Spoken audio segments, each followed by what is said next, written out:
শুধুমাত্র নৌকা বিক্রি করে বছরে প্রায় ৬ লাখ টাকা আয় করেন নৌকা ব্যবসায়ীরা। ৫-৬ লক্ষ টাকা বেচতে ২০-৩০ হাজার টাকা লাভ পায়। বর্ষায় ভাটি বাংলার একমাত্র ভরসা নৌকা। বর্ষা এলেই শুরু হয় নৌকা তৈরির ধুম। পুরো মৌসুম পানিবন্দী হওয়া থেকে মুক্তি পেতে বিভিন্ন আকৃতির নৌকা তৈরিতে ব্যস্ত সময় পার করেন কাঠমিস্ত্রিরা। সর্বনিম্ন ৩,০০০ টাকা থেকে শুরু করে প্রায় ১৫,০০০ টাকা পর্যন্ত একটি নৌকা বিক্রি করেন ব্যবসায়ীরা। একটা দাম ১০,০০০ আছে, ১২,০০০ আছে, ১৫,০০০ আছে, নিচে ৩,০০০ আছে। বালু কাঠের বালু দাম আর নরমাল কাঠের নরমাল দাম।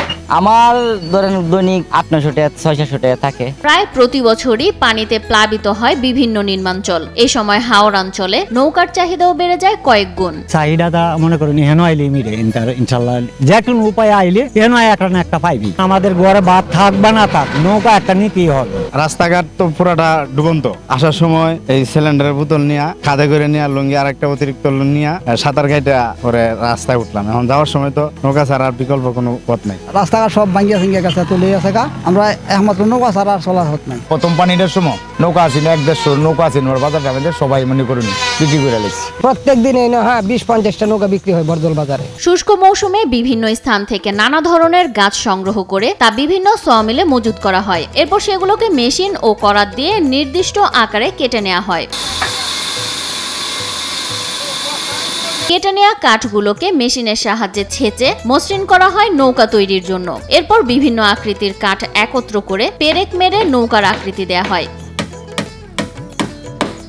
নেত্রকোনার হাওড়াঞ্চল সহ বিভিন্ন এলাকাতে রাত দিন এক করে চলে কারিগরদের নৌকা তৈরির কাজ। এরই মধ্যে নেত্রকোনার সীমান্ত এলাকা কলমাকান্দা, খালিয়াজুড়ি, মদন, মোহনগঞ্জে গড়ে উঠেছে বেশ কিছু করাত কল। সেখানেই তৈরি হচ্ছে নানা রকম কাঠের তৈরি ছোট বড় বিভিন্ন আকারের নৌকা। রঙিন নৌকা যা ৪ বছরের উপরে যায় আর মেহাগুনি দেওয়া যায় ১০ বছর।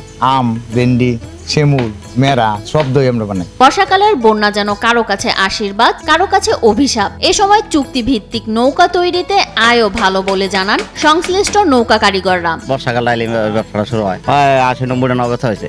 লাভ মনোরঞ্জন এক নাও হয়েছে ১,৫০০ এমন তাই চাহিদা মানে বানায় এখন জানা। কিছুদিন আগে তো আপনার মনোরঞ্জন দূরে রাখছি নাও ছায়া এমন জানা যে ঈদের আগে দেয় ৬০০০ সময় আছে মনোরঞ্জন নাও বান্ধে করলেন জানা অনেক তো কম নাহলে নাও দেখতে তাল দেওয়া আছে নাও। একজন মিস্ত্রি দিনে একটি ছোট আকারের নৌকা বানাতে সক্ষম হলেও বড় কিংবা মাঝারি আকারের নৌকা তৈরিতে সময় ও খরচ বেশি বলে জানান কারিগররা। ছোট নাও বানালে একদিন, বড়টা ২ দিন, ৩ দিনও আছে নাও বুঝারি একজন মিস্ত্রি একটা নাও বানাতে। নৌকার চাহিদা বেশি থাকায় প্রতি মৌসুমে দূর দূরান্ত থেকে মানুষ এসে পছন্দ মতো এখান থেকে নৌকা ক্রয় করেন। প্রত্যেক ঘরে ঘরে নৌকা, দূর দূরান্ত মানুষ আছে। কলমাকান্দায় ঠাকুরগুনা পর্যন্ত লোক আসে দেখে। নৌকা ভালো, প্রচুর চাহিদা এনে নৌকা। আমরা টাকরো নাও আছে, সত্যচুরি আছে, এবার বাংলাও আছে। এইসব নৌকা এখন বর্তমানে সিজন পছন্দ করে নিতে পারে। এটা আমিও আসছি একটা নৌকা নিব।